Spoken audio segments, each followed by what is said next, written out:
guys, welcome to the second Pockets podcast episode. I'm here with Mr. Mack Moses. How are we? I'm good, brother. It's good to have Thanks you. for having me. Now, a bit of an R&B, rap, that's sort of the stuff you work with. Everyone loves a good origin story. I want to get started with that. How did you fall in love with what you do? All right, man, I always defer to this. I come from a massive musical family. Yeah. Fantastic. My dad was the pioneer. Yeah. 6 brothers, Wow. so one of 7. Okay. They played in a band for over 30 years. Yeah. And so we grew up watching them. Oh, sick, man. And, so that was our life, Yeah. just watching them. We Sick. picked up the instruments. Yeah, and they played like rock and roll you were talking about earlier? Yeah, man, they played rock and roll. It was like, close to funk. Real. My dad was a real showman. And that just drip fed down to us. Of course. My older brother, who's here today. He then stepped up and did his own thing, and I watched that, and then so I was like, wow. Yeah. For me, there was no other choice. Yeah, just music just It was fucking clicked, just I have to do this. Absolutely. And then that hunger is just like there, you just need it. I feel like a lot of artists, they have a very similar motivations behind it. Would I be correct in assuming that for you, it was just you found the thing that just made sense, right? Like no matter what happens, that is what I've got, that makes sense to me, and that's what I'm going to pursue. Is that what sort of the motivation behind it? Yeah, man, I always did it in some sense. So when I was young, I was a DJ first. Oh, sick. And I would DJ at the underage nightclubs. Yeah. So I was 13, 14 years old, No DJing way, at young. the underage nightclubs. Far out. And then when I became like 17, my older brother and my cousins had a band. Sick. And this is literally how they got me in the band. They were practicing and they needed a singer. Yeah. And they said, they were driving away from the house and they said, "Hey, Sean, you get more girls if you're in a band." Of course. And I went, course. "Really?" Yeah. And so I joined the band and never sung. Oh, no way. Never performed in front of anyone. Yeah. Maybe a couple of small things here and there, but Yeah. And then, man, when I got a taste for it, I was like, let's go. Yeah. This feels This just feels like everything. Yeah, 100%. Do you remember your first song where you're like, that's what you did, and you're like, this is... 100%. So it was Bad Mama Jamma. Oh, okay. You know Bad Mama Jamma? Yeah, of course, yeah. My brother, so that was one of the songs, and my brother said, that's the song you're singing. Okay, yeah. And man, looking back, like I was just pretty rough at it. Yeah. But I think because I was young, I got a good reaction because people wanted to support me. Yeah, of course. So like the people underdog story. Yeah, Everyone you know loves what I mean? it. It's like, sick, this young guy singing, let's hey. Yeah. But I loved that feeling. Yeah. And then I started to slowly get better at actually singing and developing my voice. The actual skill aspect The skill of it. Yeah, man, fucking, that's sick. So, crowd's a big part for you? Is it fucking like just performing for the crowd? Is that like the number one, or is it just like creative expression? Like, I want to know, what's like the number one thing where you're like, man, that is why I do it, you know? Man, that is a good question. Take your time, man. That is a good question. That's tough to answer. Here's why I reckon it's a good question, because I think they're equal. Because you said creative expression. I love the feeling of finishing a song that I've written and not anyone hearing it and saying it's good, me hearing it and going, oh, I get a good feeling from that. I love that feeling as much as performing in front of massive crowds and having everyone just vibing out with the energy. Both of those, I couldn't say one is better than the other. See, that's beautiful. It's like, I feel like a lot of people, what they'll do is they'll find one or the other, right? They'll be like, oh, I love the crowd validation. Then they start to get in their head, and they're always worried about what other people are thinking. Yeah. And the other version is like, I only do music for myself. So like, they get so self-indulgent in their taste that they start ignoring any form of objective good or bad in terms of response. Yes. How'd you find the balance? Like, that's fascinating to me. You didn't let the anxiety of the crowd push you into changing your own form of creative expression, and you still were able to enjoy your music and still be like, no, I want everyone else to enjoy. How'd you find that balance? Oh man, I think the type of music I do, there has to come a point where you're like, okay, people are gonna listen to this, right? So it's not like some real artsy thing where it's not gonna, if I played it to you, you'd be like, well, man, what is this? Yeah. You'd get it. Yeah, of course. So there is a little bit of that. You need to have that at ear as well. But I think at the end of the day, you have to be the final decider on whether it's hot or not. Sick, man. And we were talking a little bit earlier about, like, you started off with instruments, right? Was it you and your brother? Was it Wayne? Yeah. So you and Wayne sort of started with instruments from your dad's influence. And then you went to DJing, correct? Yes. What made the switch to go from rock, country, instrumental-based music to DJing, where it's more R&B hip-hop? What was it? That was an influence. Our dad's band was an influence for us. Okay. They were the rock influence. Yeah. When it came to DJing, that was my own. I grew up in the 90s. Yeah, of course. So R&B was hot. Yeah. And back then you had to buy records, right? Yeah. And that's when I was DJing. Yeah, sick. So just because of my love for R&B, I was DJing R&B music. And then when I started singing, I realized that my voice suited R&B more. Yeah, you know. absolutely. I don't even reckon there was a thing for me, man, in terms of like what style of music I wanted to do. I knew it was always going to be something soulful-ish, because that's where my style leans. Yeah, do you know what I mean? definitely. And do you know the first couple of songs where you're like, whatever that is, I need more of, or I want to be involved with it? Do you remember your first couple of songs, like? Other people's stuff? Yeah, where you're like, fuck, that is inspiring. You know what, man? Actually, it's not even a singer, it's a rapper. Yeah? Right? His name's Arkhill Davidson. He's one half of Rex and Effect. Okay. Rex and Effect, they had Rum Shaker was their biggest song. Yeah. Right? But back then I used to get tapes Yeah. made from like my brother's friends and my Yeah, sister's boyfriend and all that sort of stuff. And this guy would rap. He was the rapper on most 90s R&B hip hop tracks. Okay, right? yeah. Something about the funk of him, man. I just got so into him that I loved it. Fast forward to now, I've managed to have a relationship with this guy through way. Instagram because I did a cover of one of their songs and he was like, that's dope, bro. Sick, man. To the point where I've got him on one of my songs. Yeah. So I reckon I'm going to say, yeah, Rex and Effect, Tupac was massive for me. Of course. Even though I'm not a rapper. Yeah. No, of course. It's just the musicianship in that, is And he was such a great showman as well. I mean, Yeah. in the media, him performing live. I mean, Park is one of those people that everyone's going to look up to. It doesn't matter what genre you're into. Yeah. And also, like, to an extent, what he stood for as well. Yes. I loved how aggressively he fought for freedom. of 100%, expression bro. And like the truth and reality. he was a prophet, man. The way he spoke, Yes. the way he acted in movies, everything about him, his stage presence, Yeah. the way he rapped, it was like the way he raps, man. I think as a singer, you can take ideas from that. What do you take from Park? Well, this 100%. Whatever the feeling of the song is, he spits it out where there's no filter between him and the microphone here. Do you know what I mean? 100%. And he'll do it in a way where, so for starters, man, to get technical, he records his voice 2 or 3 times in a row. Yeah. Because he might be gasping for air on one take. Yeah. And then the next take he won't. His vocal layering was beautiful. That's it. That's one thing that, like, for Park in that entire era, even in R&B, I noticed that a lot. There's a lot of vocal layering. Yes. Yeah, it's fantastic. That's right. So, yeah, go on. So that's it, man. That's like him and Michael Jackson. Like if you listen to him, sometimes it's just something as simple as this. And I say this to my daughter. Yeah. When you're listening to a musician, think about them in the studio while they're recording it. So don't just listen to it. Think about him doing it into the mic. It makes you think about it differently. Yeah. Do you know what I mean? You know, I'm not gonna stop being able to do that now. You know what I mean? Thinking like what I wonder. I would love. There's nothing more I would love than footage of like Park rapping that Biggie diss There track. you go. Like that opening is everyone knows it, and the way he says it so aggressive. Oh my god, it's man. There is no so footage sick. of that, by the way. I know it's shattering, but like, there is. No, there isn't. I've never seen it. Yeah, can you imagine? Man. Especially that last like. I reckon 30 he seconds. freestyled that. Oh, 100%. He's just like it's swearing too- at it's everyone. too real. He's too angry. He's too angry, man. That beef was absolutely nuts. I noticed you have Wayne here with you. Yes. You guys seem like he's probably walking around. Bit of a tight knit fucking group. We so are. you and all your brothers super tight and involved with the whole music thing. One brother, one sister, my cousins. So it was Yeah. me, my brother, and my 2 Okay. cousins were a band. Yeah. They are around Wayne's age, so I was always the Sick. youngest. Yeah. And like I said before, they brought me into the group. And yeah, we're all brothers, man. Yeah. We're brothers because of that. Having gone through that band relationship, bro, it made us tight in a way that it made us tight as musicians.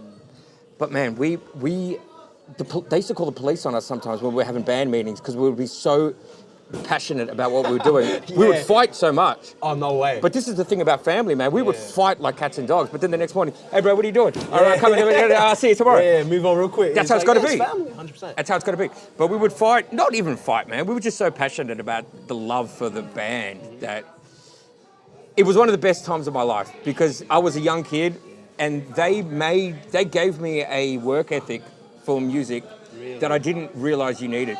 Wayne, who you were mentioning before, man, there was one band practice, bro, where he made me practice one song the whole time.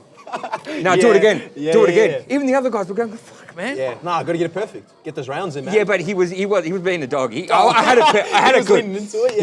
He was just loving the Ike Turner-ish shit of it, right? Yeah.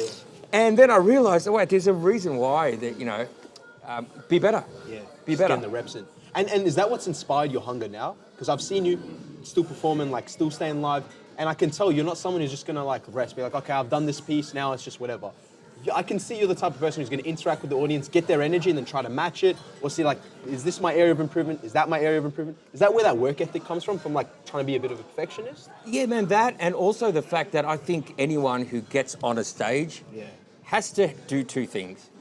If you're on the stage, people want to be entertained, right? You have to match or give them an energy, otherwise don't come on stage, right? That and sounding good too. At the start, I never got that recipe right. I was just so excited to be on stage. Yeah. I was just, Running out of breath, it no sounded breath control, shit. nothing. Yeah. You know? Yeah. If you can do it in a way where your vocals are sounding fantastic and you're performing and you're matching everyone's energy, that's what they want. It's got to be real. Yeah, 100%. You got to be feeding off them, and it's not an act. Yeah, absolutely. And I think it takes time to get it that way. Yes, yeah. And then when you get it, that's what it is, you know? Sick, man. And you mentioned earlier you had a daughter. Yeah. Were you sort of getting her into music, or? Yeah. So so I've got a singing school called Hitmakers Australia. Sick, man. And she's a student there. Yeah. And she's going to have her first performance this year. She's only 7. Way. Fantastic. What's the song? She's going to sing Tomorrow from Annie. Oh, okay, yeah, sick. Yeah. Yeah. And so she loves it, man. I teach them how to DJ as well. My son's 3 years old. Oh, sick. They man. both show signs of, just loving music. Yeah. But man, I'll see where they want to go with it. Yeah, 100%. And it's just like, do you want them to do music, or is it just like choose whatever you want, and you reckon they'll just end up choosing music anyway? I mean, I'll be honest, man. I do want them to do it in a way. Yeah. Because I want them to, because I love it so much, I want them to experience that side of life too. It's brought me so much amazing memories and things. 100%. But whether or not they get to an age where they're like, Dad, you know what? I can sing and I can do this, but I don't want to do it.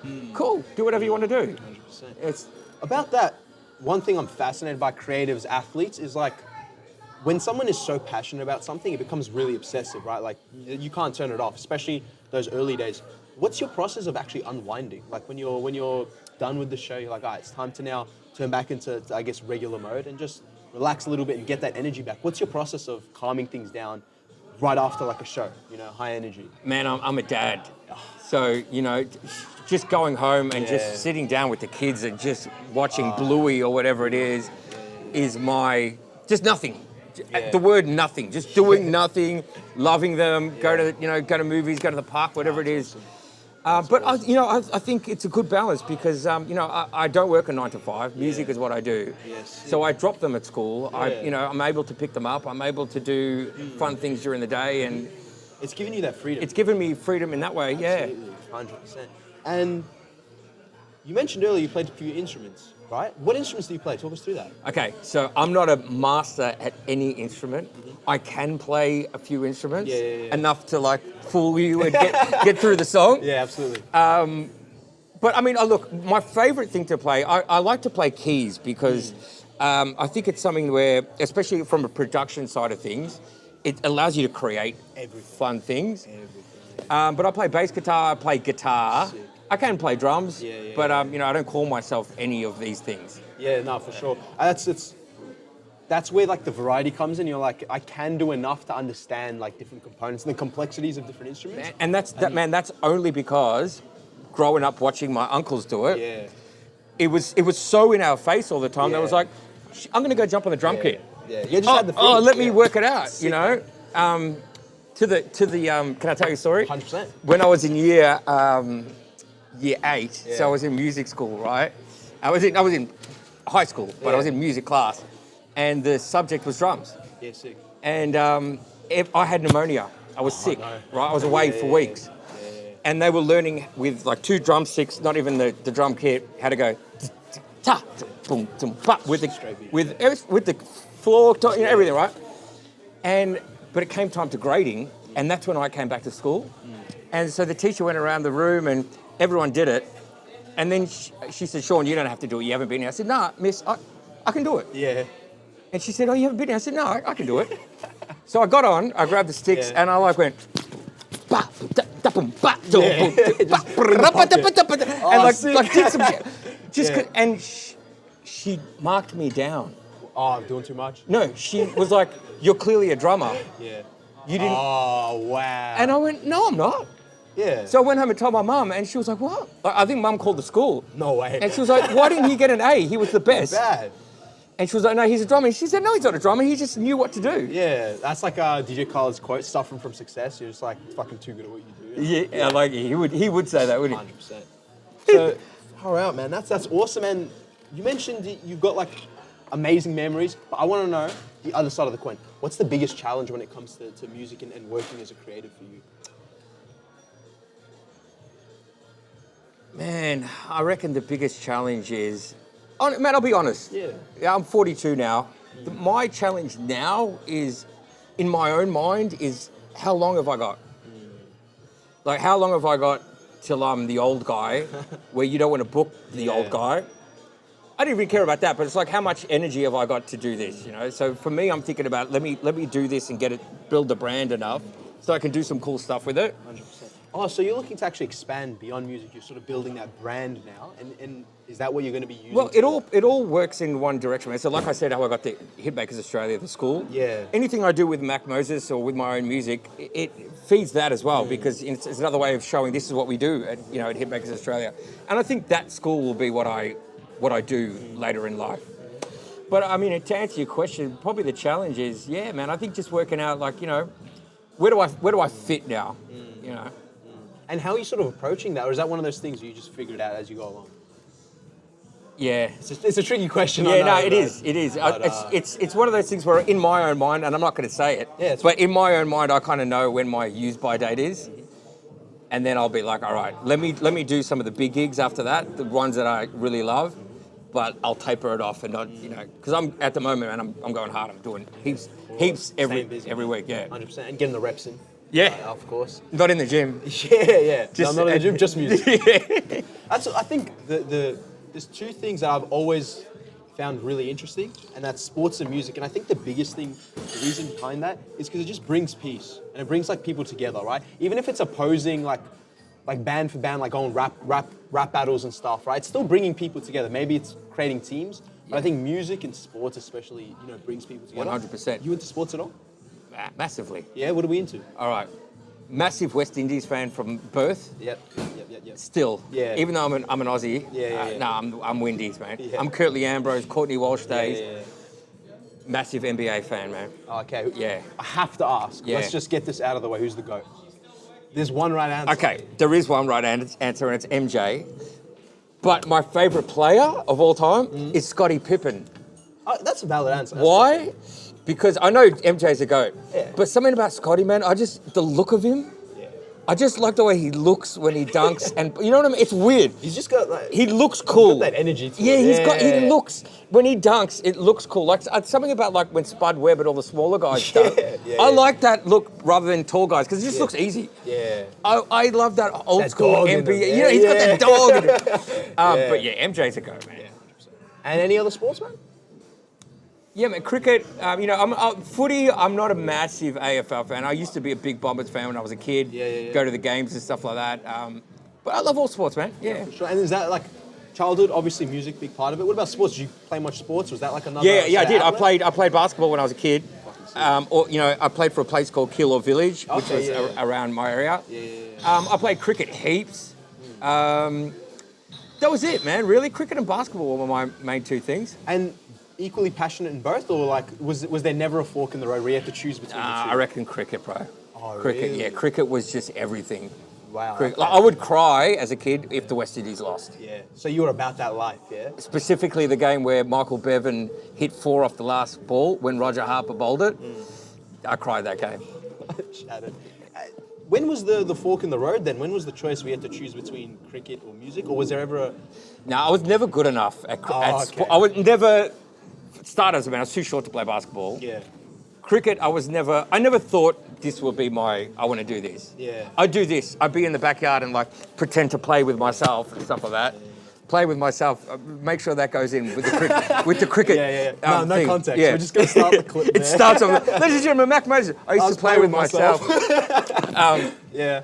Nah, it was never a sports thing, man. I never, yeah. And was there any other like backup or anything, or were you like, nah, it's either sink or swim with music? Was there any other line? In order for me to do what I do now, I've had to have heaps of jobs in order to sustain it and to, get it to a point where.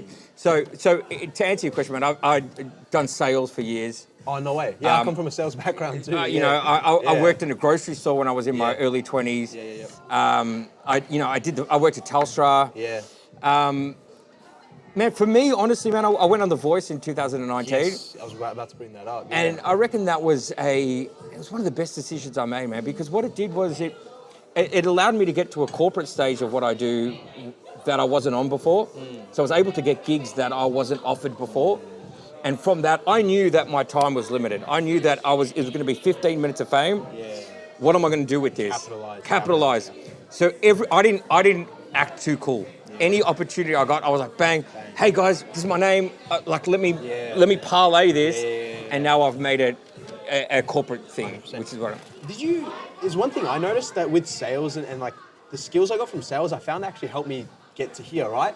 Did you find that too? That like you sort of develop networking skills and like that business side of things, you sort of get it. Did you find that? A lot of crossover? Yes, bro.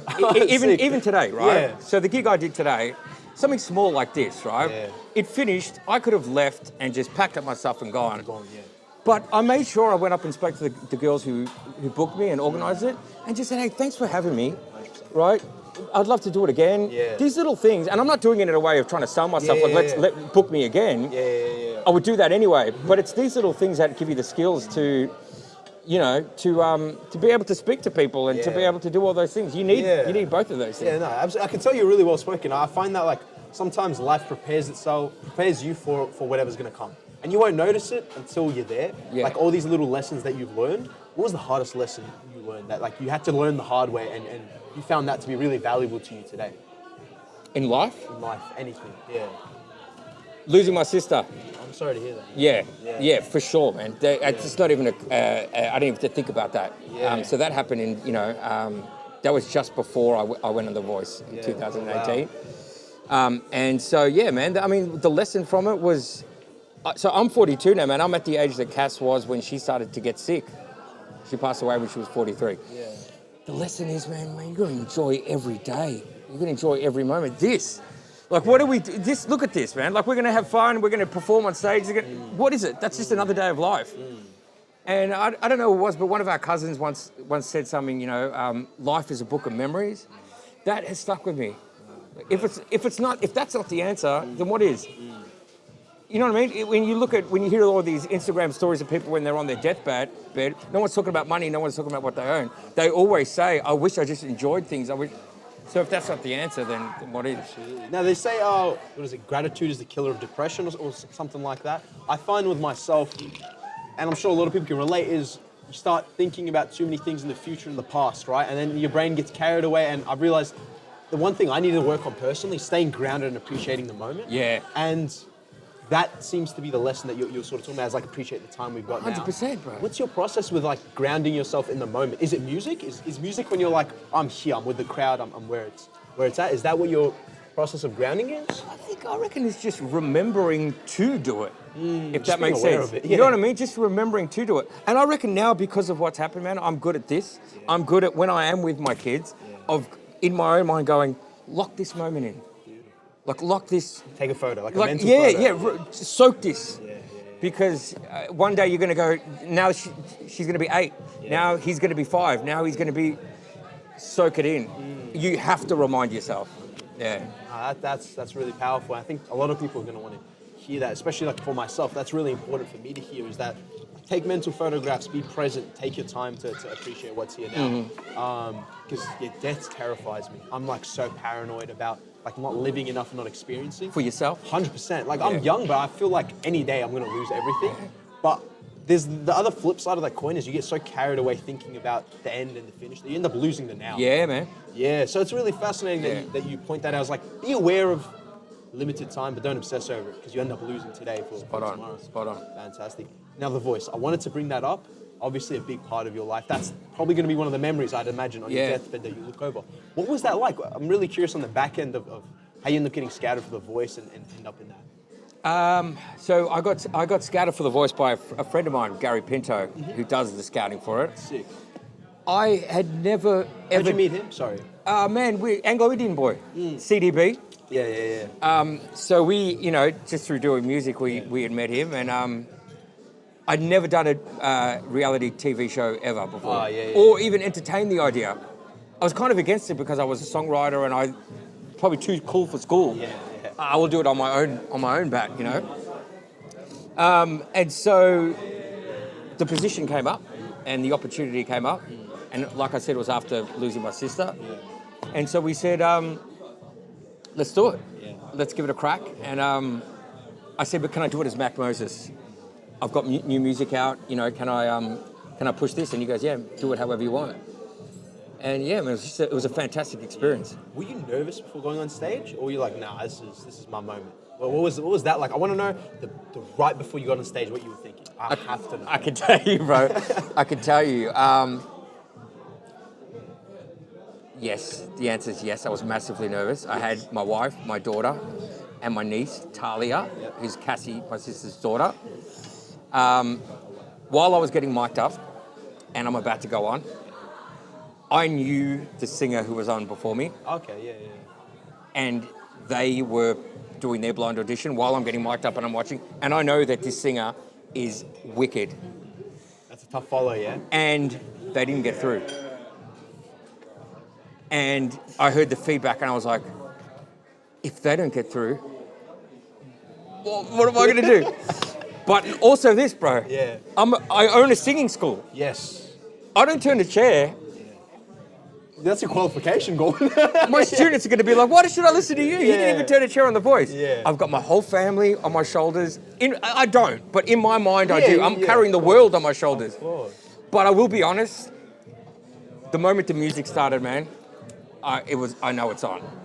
Before it, nervous as hell. Afterwards, when I'm talking, nervous. Yeah. But with the music? When the song's on, I'm all good. I'm gold. And why'd you choose the song that you chose to perform? What was it again, sorry? It was Senorita. Senorita, yeah. What was the process behind choosing that specific song? Is it because like the crowd involvement? I feel like that's such a good showmanship song. Because you get the women and the men like singing along with you. Let me give you the scoop. Yeah. Let me give you the pockets yes. grabbing scoop That's what we're here that no one's heard. Yeah. That I've never said. Oh, thanks, man. Here's what happened.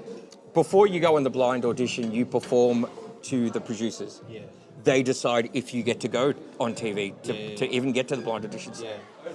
My songs that I went to perform, one was Poison by BBD. Oh, yeah.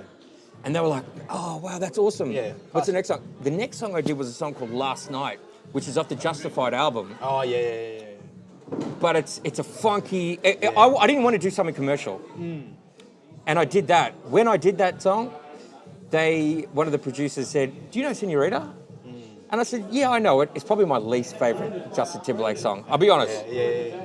And so they played the instrumental and I sang it and they went, all right, awesome. It's been so great to thank you so much. When I found out that I got in, they said, we want you to do Senorita. Yeah. Now... I thought like you just get to choose whatever song. Bro, I didn't know that. Nah. I mean, you kind of do, but you're right. Yeah. But because they said, we want you to do Senorita, I took that as, they're really hell-bent on me doing this. I reckon I should do it because it's going to get me through. I don't want to start off my whole process by arguing and being the guy that's hard to work with. If that's what you want me to do, let me rock it at least. Absolutely. In my mind, it probably came across a little bit sort of dated because Senorita is like a 2002 track and that was 2018. Yeah. I didn't want to look like, oh, this guy's still stuck in the old days. But that's what happened. Out. Yeah, it worked out. Sick. So we've talked about, creating memories. Now that's definitely going to be one of the memories you flash before, you move on to the next world. What are some memories you're looking forward to creating? Like, I'm interested. What are your sort of goals that you're thinking like, that's going to be a sick experience in the future? It could be anything. It doesn't have to be music related. I'm just curious as to the future that you envision for yourself. Man, I mean, that's a great question. what I see in the future is I see, I really get a lot out of HMA and the school. It feels amazing to see the students grow and to watch them, develop. I think that will be my main thing. In terms of Mack Moses stuff, I just want to keep building the brand and doing awesome. I really love doing live events, the races, Grand Prix, all that sort of stuff.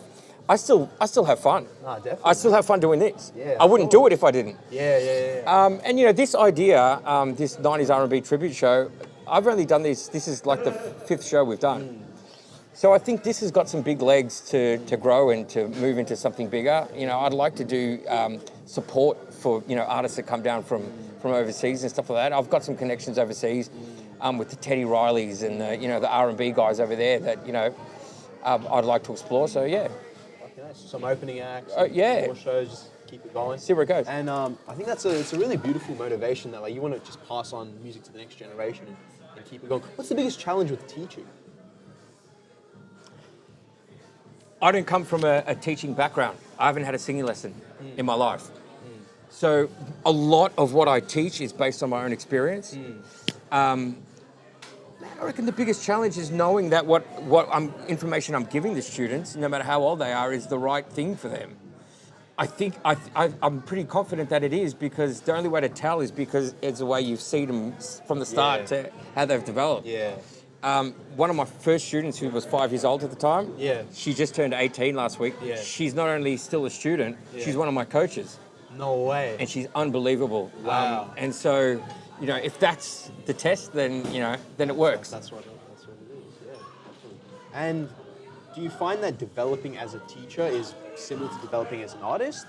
Is the process of getting better at teaching just about putting in the hours, or is it more to it? Do you read books and stuff on how to teach, or what's your process to improving? I did read books at the start. Yeah. Man, I reckon 95% of it is your own personality. Being able to be a friend, be able to talk to them, be able to, to be able to guide them, listen to their voice, and not say, this is what you need to do. What's the strength in your voice? Where do you want to go? We make it more about artistry. They get to record their own songs. So we make it more about, let's lean into what you love as opposed to what I can teach you. 100%. It's less about, this is what you have to do, and more about, it's all emotion-based. It's all based on feeling of the song. So we're creating artists as opposed to just singers. Yeah, cool, fantastic. Now, we'll probably start wrapping things up. I have one last question, and it's a bit of an asshole question because it's a tough question to answer. Out of everything we've done, probably the hardest question to answer. Shit, this is scaring me. Number one song for you. What is... Easy. Oh, no way. People usually struggle with that Ever? one. Ever? Human Nature by Michael Jackson. No way. Yeah. Why? Perfect song? Give me the first 10 seconds of... Quincy Jones. Yeah. Written by Toto. Oh, yeah. Even Quincy Jones and Toto. Toto wrote it. Oh, my God. And they're playing on it. Yeah. Oh, what a powerhouse. Quincy Jones produced it. The first 10 seconds before Mike even comes in, when Yeah. Mike comes in, it's all over. That piece of music, bro, for me is the greatest piece of music ever written. It makes me feel like a kid. I can see where I am as a kid. It makes me think about my future. It's my funeral song. Everyone knows it. When I die, way. you're playing Human Nature. It's my number one song of all time. Wow, that's beautiful. Usually when I ask that, people are like, oh, it's always... Nah, you knew that's Done. the one. Too easy. Well, it's been a pleasure, Mr. Mack Moses. Do you want to say anything to the cameras? Any shout outs? Any plugs? Nah? I want to shout out my crew who's performing with me tonight. We got Emerson, we got Lucy, we got Miranda, we got Kid Coda, we got Brendan on the decks. We're going to have some fun. Thanks for having me. Best of luck with the performance, man. I'll see you around. Thanks, brother. Too easy. Cheers. Thank you. All right.